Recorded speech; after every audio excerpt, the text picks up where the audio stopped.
નમસ્કાર દોસ્તો, વિડીયોમાં તમારું સ્વાગત છે। દોસ્તો, ગુજરાતની ફેમસ હિરોઈન માયરા સોયાનું દુઃખદ અવસાન થયું છે। દોસ્તો, તે આપણી વચ્ચે હવે રહ્યા નથી, પરંતુ તેમની ઘણી બધી યાદો તે આપણી વચ્ચે છોડીને ગયા છે। ત્યારે દોસ્તો, હાલમાં ગુજરાતના સુપરસ્ટાર કલાકાર એટલે કે સુરેશ ઝાલાએ લાઈવ પ્રોગ્રામમાં માયા સોયરા વિશે શું કહ્યું તે તમે સાંભળો આગળ આ વિડીયોમાં। અને દોસ્તો, માયરા સોયાની આત્માને શાંતિ મળે તે માટે તમે પણ કોમેન્ટમાં ઓમ શાંતિ લખવાનું ભૂલતા નહીં। દોસ્તો, સાંભળો આગળ આ વિડીયોમાં સુરેશ ઝાલાએ શું કહ્યું।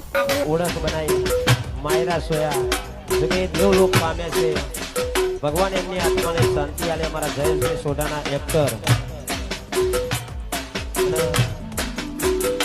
દિલથી બધા પ્રાર્થના કરીએ કે ભગવાન એમની આત્માને શાંતિ આલે।